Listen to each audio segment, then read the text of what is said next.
What's up, everybody? I'm Tommy McCallister. Welcome to the High Level Husband Podcast. Once again, I'm joined by my hype woman, Dianne, my, Hi. my wife, my best friend, my lover, my everything. Um, Babe, what was really cool, babe, is like when you really look at our marriage, it really is to become one. Yes. But it is like when I say my best friend, like, no, you really are my best friend, and that's really cool, babe. So, Likewise. it's not just that we're doing life, and I say. And what makes us best friend, guys, is this right here: vulnerability.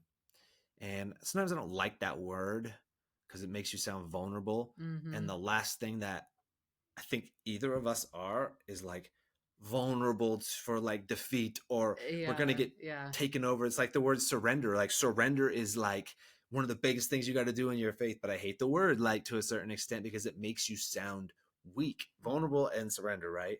Mm-hmm. So I don't know, maybe we need to come up with a new word. A new word for that. But vulnerability is it's an ability.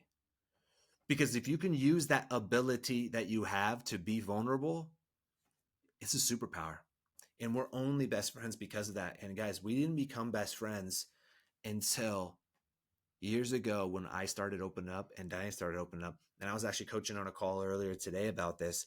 And he was talking about where his wife's at and things like that. And I was just saying, I just think Diane was in a similar spot that she didn't know she needed me opened up. She didn't know I was holding back anything. You didn't know like I had no clue that I need that you desired more, that I desired more. Mm-hmm. We just thought that this was what a relationship was. Yeah. Not understanding we weren't even scratching the surface of what actual marriage and can be, of what God has for us and all these things.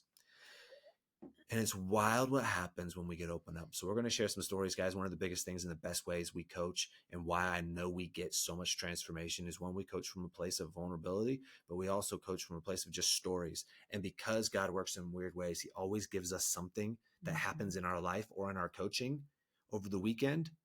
And then it always comes around and we end up coaching on it that week. So it's wild. And this week is vulnerable. So I'm going to tell a couple stories of just different things that have happened in our lives, but I'm going to challenge you because most couples don't actually know each other. They really, really don't. And everybody, every time I tell people couples that, you can tell me that, I can always see the look in their face like, oh, we know each other. Yeah, we know each other. What are you talking about? They don't. Not deep down to the core. I coach multiple people who I know more about their inner fears, concerns, excitements than their wives do. Mm-hmm. Now, we're working on them opening those up, and they're getting there, right? And they're making it happen. I'm going to share a story right now that just happened yesterday that's going to blow your mind. But I want to start it with this. Sunday. On this Sunday, I was doing a spiritual fast for this particular client that's coming up in my next story here. And of course, I'm praying for other people in our community and things like that. And I don't like fasting, guys. And as bad as I say, I like the fruit that comes of it. I do not enjoy the fasting. I do not feel like myself at all. I am so regimented in everything I do, especially my diet. So when I miss any meal, my body is like, yo, what are you doing? Let alone missing it multiples, right? So with that being said, Sunday, I was almost done with my fast. And a text comes through on my phone. And the text was of 4 people. All 4 just happened to be my clients. 2 of them know each other, and the other 2 didn't. And I had no idea that they had flown across country to meet in person to go to a Brandon Lake concert. If you don't know who Brandon Lake is, he's like one of the best worship music artists. And they're at a concert.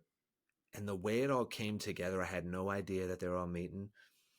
And it was a moment that rocked me because of the text messages that came in with it was like, Tommy, this wouldn't have been possible without you, for you following your mission for God, for you being who you are, for changing all of our lives, now allowing us to come together from all different walks of life. And now we're here, and it's just crazy what was happening.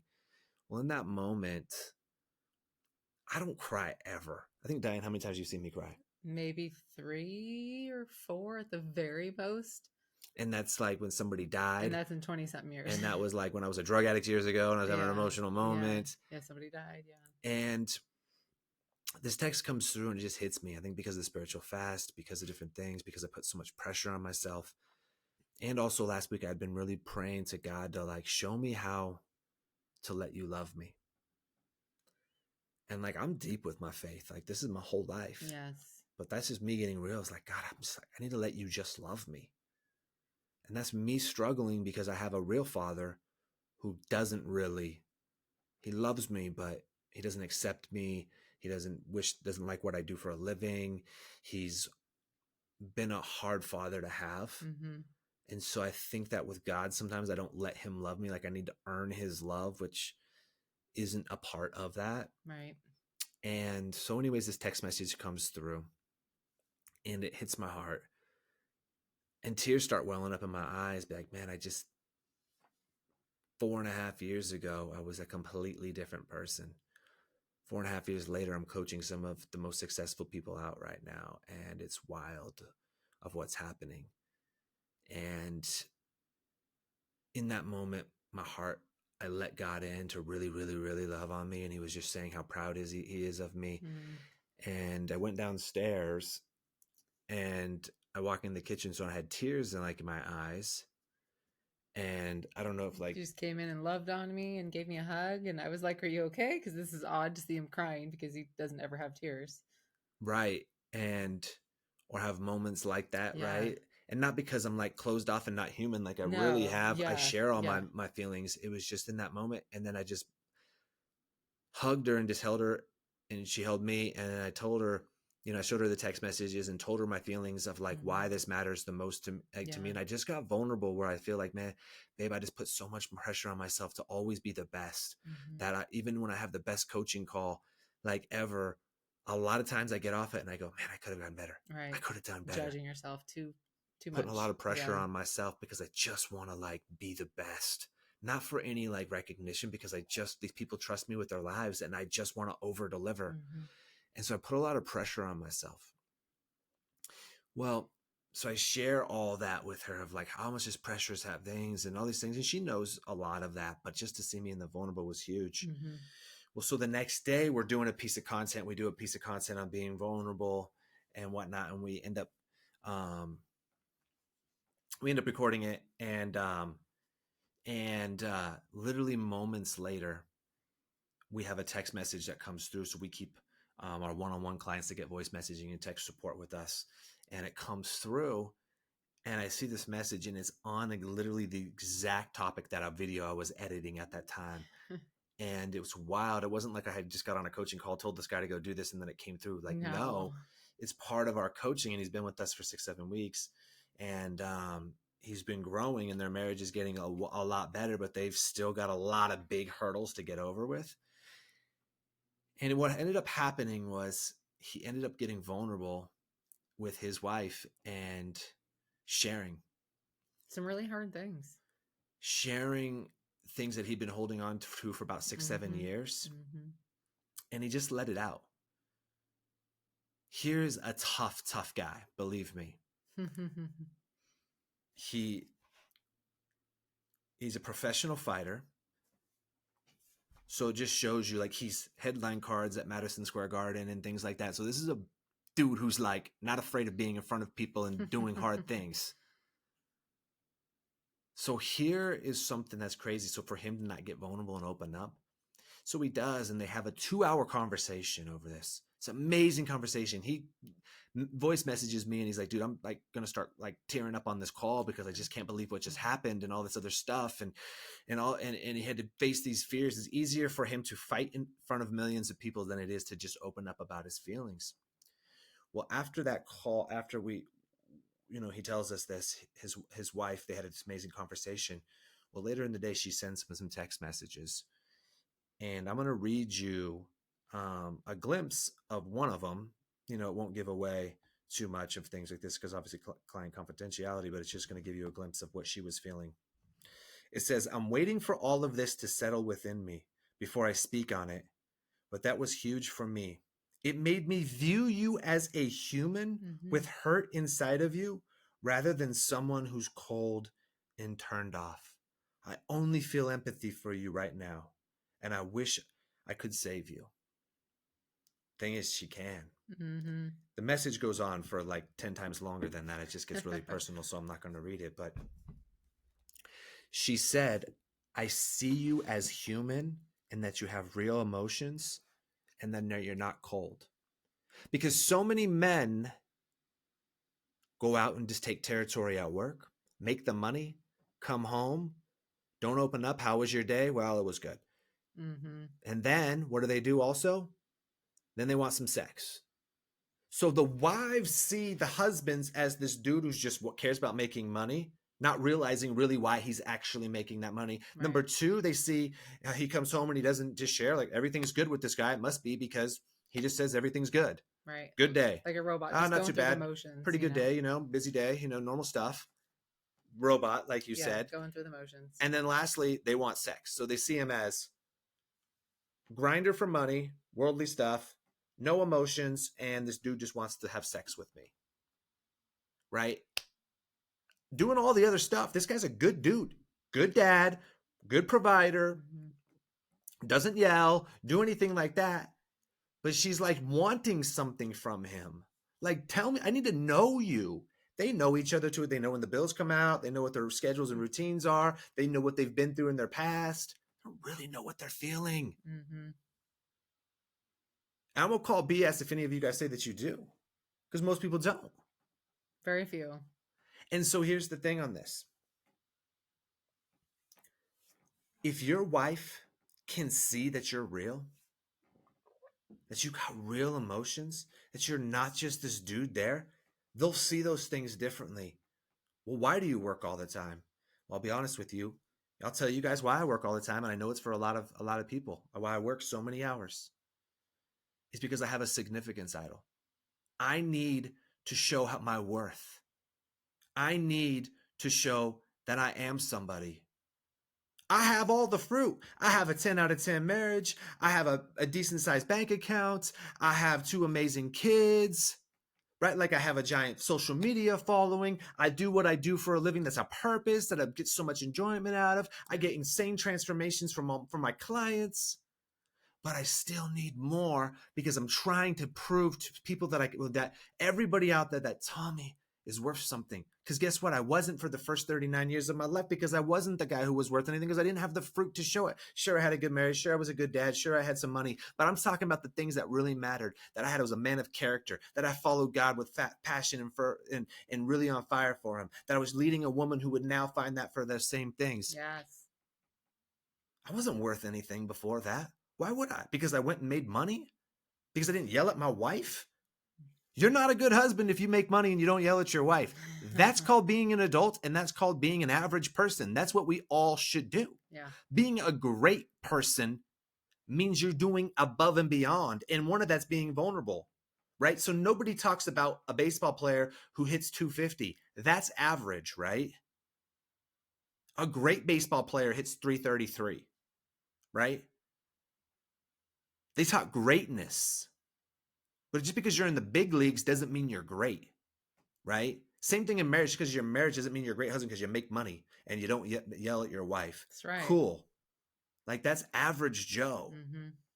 Do the above and beyond. And so you got to get vulnerable in those things. So anyways, I'm back to the money thing or back to the thing of why a lot of men work hard, right? It's because we're trying to prove our worth in a lot of different ways. We're trying to maybe give our family things that they didn't have. We're trying to stand out.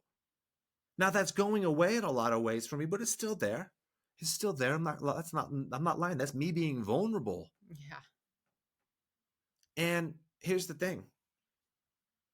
Then let's go to the next part on that thing, right?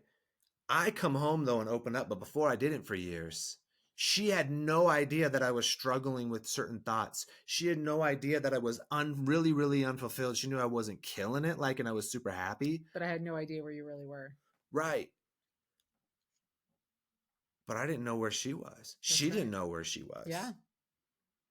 She was never shown a better life by her parents, that you have more in you, that you do more than just X, Y, and Z every single day.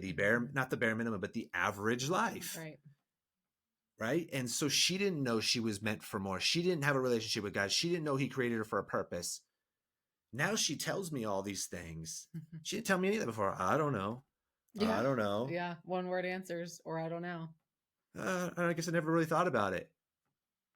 She didn't know herself. Yeah. Well, she doesn't know herself because she's not getting asked questions by me. She's not getting a chance to open up. So us as we're vulnerable, we get a chance to know each other. Well, then if I just want sex and that's all it is, it's like, man, there's not really that connection. And Mm-hmm. orgasms feels good, right? We've all done it 10,000 times in our life. But at the end of the day, it's not the earth-shaking thing that's changing our life, right? It comes, it goes. No pun intended.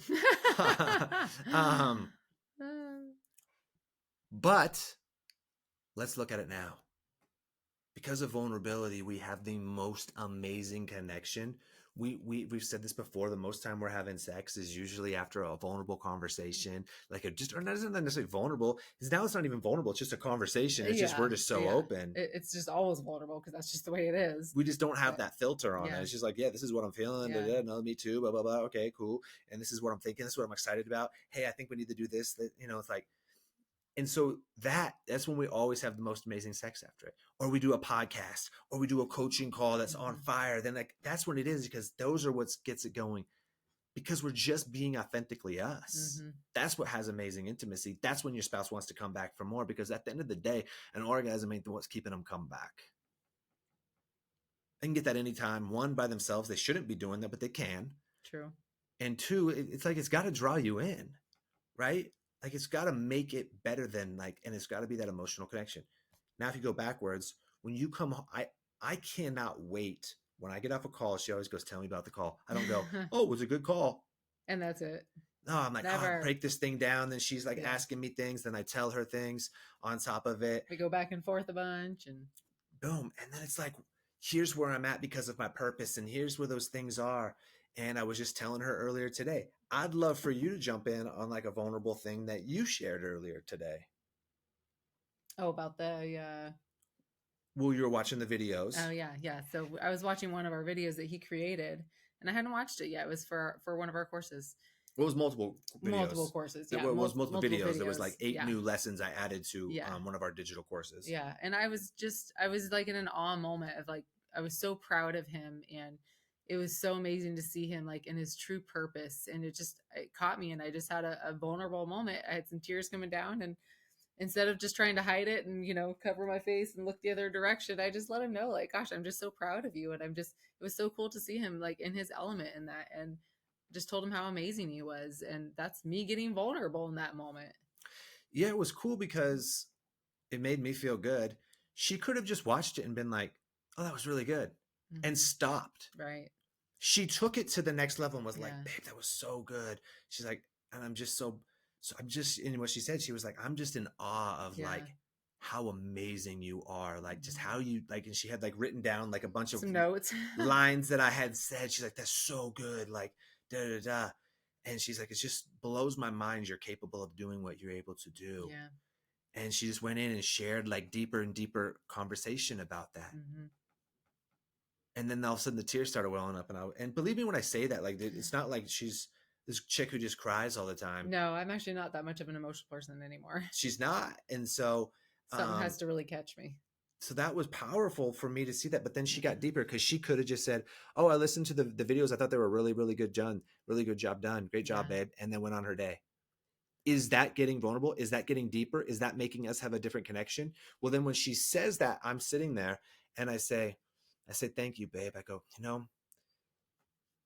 I said, "I do see my greatness. I do know what I'm capable of. Like, I know sometimes when I hit that zone that I'm just like, yo, God is moving through me right now in these words." Because I pray always before every call and to my coach and things like, "God, allow your words to be my words." And I'm like, yo, these are coming and they're of God. And then I'm like, I see it. And then I got vulnerable and I said, "Here's where I'm at with that, babe. I'm like, I'm stoked where our platform's at." I said, "But I'm just like, I'm still that guy that's like, yo, put me in the bigger games. But I know God is doing other preparations, and those are coming when they come, and all those things. And I have some amazing opportunities, and I coach amazing people. But I'm still like, yo, put me on that next bigger thing, And I shared my heart about her with where I'm feeling I'm at. She could have just said, "Tommy, great job," and I could have said, "Well, thanks, babe. Appreciate you letting me know that," and ended it there. And then we went about our way. But instead, we have this amazing conversation. And we would have missed this amazing piece of getting to know each other and drawing our connection closer. Most couples just don't do that. Yeah. How was your day? Good. Hey, could you mind go getting the kids ready or doing this right now? It's like, dude, the kids will get themselves ready. We'll help them get ready. We'll do those things, but let's be connecting that whole time. Mm-hmm. It's just like the separation between really talking and really not. And a lot of people say, well, the kids are around. We don't have these talks. Like, dude, our kids know everything. Our kids. I mean, maybe not everything, but I would say like a lot. 95%, other than like Yeah. the sex stuff. And they've seen Yeah. us record a lot of that content too. Yeah. Because it's real. It's real life, and you want them to know. Dude, I ain't hiding anything from them. Right. Don't you want your kids to see that you have vulnerable conversations with each other and that you guys can actually share and be human like? Ton. So with this being said, guys, I want to encourage you guys that this one, this lesson right here, I mean, this podcast, we're just keeping it short. Yeah. I know we shared a lot of like a more personal like stories and things on this one, but I can't tell you how important it is. If you want to get to know your spouse and have them be your best friend, Mm-hmm. that's when the sex will get through at the roof. It will die off if you do not get it there. It will totally die off. Yeah. That's why people use the excuses of, well, as you get older, it just kind of dies off, or wait till you guys get the menopause. No. You die off. That's why it happens. Dude, we've already debunked the hormone thing, and which I'm not going to get into now. We've already talked about that plenty. We've already debunked the hormone thing and all that other BS. Stop making excuses. The reason why your marriage is where it's at is because of you and because of your spouse. Personal reasons of the way you guys are not opening up, the person that you're not being, the courageous person you're not being, the relationship with God that you don't have, not living in your purpose, and all these other things, not being disciplined, and not being that high level character person. Not being vulnerable. Vulnerability is a huge part of that. Mm-hmm. So many couples just don't share. Guy I was coaching today, when we were talking about vulnerability, he said, I've gotten really good at that. Like the past year, like asking my wife, like how she's doing. And then she'll tell me how she's doing. And I'll ask a question back. And then I'll validate her feelings and say, I understand. Like he does all the techniques and he's good at it. Right. And like he has a good marriage. He's not in a bad spot by any means. He just wants to be great. And he says, but after that, she'll share all of her heart. Then it goes to, she goes, well, so tell me about your day. And he goes, oh, great day. No, really, really good day at work, busy day. And he's like, so tell me about the kids. Like, what'd you guys do with the kids today? And then he'll flip the conversation back to her. Not because he's not wanting to get vulnerable. He just doesn't know how.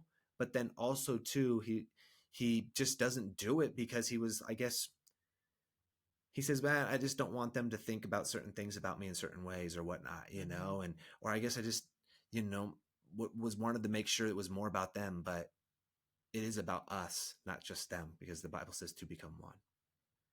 Because before he even said that, he was like, I'm asking how she's doing, all these other things. And I was like, I had already written on my note, did you tell her how you're doing? Because that's a huge part of it, of getting to know each other. That stops all fights when you're vulnerable. That's why people say, Tommy and Dianne, like, it's BS that you guys haven't argued in 10 years. Dude, like, we share everything. We don't have anything to argue about. And then we know each other. Yeah, one, our hearts are in the right place because we follow God and we do what the Bible actually says. It's not pick and choose buffet style for us. It's all things we do. And it's not right and wrong. It's just talking, conversing about everything. Well, and because she knows me because I share, and I know you because you share. Yeah. If I know she's like had a long day, I'm not going to like press in for sex. Or if I know she's had a long day, I'm not going to like say something to make her argument or like bother her or push her button. If I know she's had a long day, like I know where she's at. I know I need to like maybe even know we have our boundaries, we have our rules and different roles of the house. I'm going to step up and I'm going to do even more because I know maybe she's had a long day or she's stressed or maybe something is got her down. Maybe something's going on with her side of the family, something, or a friend or something. I know to step in because she shares it. Right. Vice versa. She knows that I've had a long day and maybe she knows that like, I just love it when she lays in my arms. So she's going to know, he's had a long day. I'm going to go do this. And because he shared that he was stressed with this, and this, and boom, boom, boom, boom, I'm going to do this. Or because of that, you know what? I'm going to go ahead and handle some things on his list. Or you know what? I'm going to go ahead and just, we're going to skip doing the kids stuff tonight that we're going to normally do. And I'm just going to sit here and just be with my husband for a little bit, because she knows with what I'm going through. But if we don't talk about that, they don't know. So then they're going to say something and it's going to hit you the wrong way. So then you get defensive and argumentative. That's how it causes conflict. Yeah. Couples don't really spend enough time together. So it will fix so many of the issues when you actually get the time. Not one couple have I ever met is actually too busy to have quality time. They're just not a priority. Yeah. If Elon Musk can run Tesla, SpaceX, he's trying to put people on Mars. He has like a bunch of kids. He does all of that. You're telling me you don't have 20 minutes for quality time a day? Yeah. Most of us spend that much more time on our phone. You have it because you're listening to this right now. You could have been spending that quality time with your spouse. Here's the thing. 20 minutes a day, non-negotiable, every single day. Eventually you will become so close with your spouse. Yes. Every single day. After we finish this podcast, what are we going to do, babe? We're going to go on a walk. We're going to go on a walk. It's a beautiful day. Yeah. We're going on a walk. We're going to talk. We have amazing talks. And we'll come back home. We're going to make dinner. We're going to spend the night with the kids. Have a great night with the kids. We make that time. Believe me, there's plenty of work I could get done. Yeah. But we're going to go on a walk because we want to spend time together. Are we not doing that right now? Kind of. That too. But we're going to go on a walk because we want to connect and talk about stuff. We know in each other the insides and outs, and so you need to as well. So 20 minutes a day, every single day. No phones, no kids, no TV, no nothing. No interruptions. Go on a walk. If you can't do it, and like really, really you can't, find a spot in the house that's like a special spot where you guys go to, that's where you guys do. Find that time. Set those boundaries. Well, the kids interrupt us. Well, then be a better parent and set rules for them so they don't interrupt you. Well, they're only 8 months old. They don't know that. Okay, well, then guess what? Then find a nap time. Find some time. There's got to be some time always where somebody's preoccupied. Yeah. Anytime you make an excuse, all that is saying, I don't want to do it. Mm-hmm. Or it's not a priority to me. Because if I told you right now that there was $2 million 10 miles from your house right now. Bet you're going to make time to go get it. You 100% going and getting it. No matter what. Yeah. But because of that, you're showing that you'd rather have the 10 million than you'd rather have your spouse. That's what you're saying. It's the truth. I'm making sure I get my time in with my wife. I could make a heck of a lot more money if I didn't. There's sacrifices to be made. But guess what, guys? Right before we recorded this podcast, guess what we did? We had sex. Right before this. It's the middle of the day. Yeah. The reason why we did that is because we prioritize those things. You know what? Because we just got vulnerable with each other not that long before. God, it's make this number 2 in your life. God, and then also it's technically number 3, God, self, and then marriage. And good things happen. It's just the priorities are out of place. So I don't want to go too long. I want to make this shorter. So get vulnerable and good things happen, guys. Breakthrough. The couple that just did it yesterday just cleaned up 7 years of their marriage from one conversation. Doesn't mean it's fixed and perfect with what they're going to do now. They just took a giant leap, and this will start becoming the new normal for them. Yeah. You guys got to do those same things. Well, it's going to get used against me. Dude, go look at my social media. I put out something every day, and I get 10,000 hate comments. Dude. It's part of the process. Guess what? If I don't put that out, I don't change lives. If I don't put that out, I'm not in a position that God put me in for a reason. If I don't do that, my wife doesn't become who she's become and find self-worth and self-confidence. If I don't do that, I'm not showing my kids that we must do hard things, right? Yeah. It sucks having to put out social media content and have those freaking internet trolls who have no life and hate themselves, so they want to go and hurt other people, it's a must to still do. Yeah. So you can choose your heart of not get vulnerable or get vulnerable. You take the pick. Stay where you're at and get worse, or get vulnerable and move forward. Will they use it against you? Possibly. Keep going. Keep going. Do it again. Keep going and growing, and watch, and it'll eventually stop. Yeah. I promise you, there's so much breakthrough there. Get vulnerable, get real, and watch what happens. So I love you guys. If you want coaching, literally shoot me a message on DM, Tommy McAllister, or go into the link in the bio and book a consultation. Let's talk. Let's see if you want to get your life drastically changed with the right things that actually matter. Find fulfillment, be on fire for God, and have your wife chasing after you because of the man that you are. Yes. And that's available to anybody and everybody, no matter where your marriage is at. Let's get it.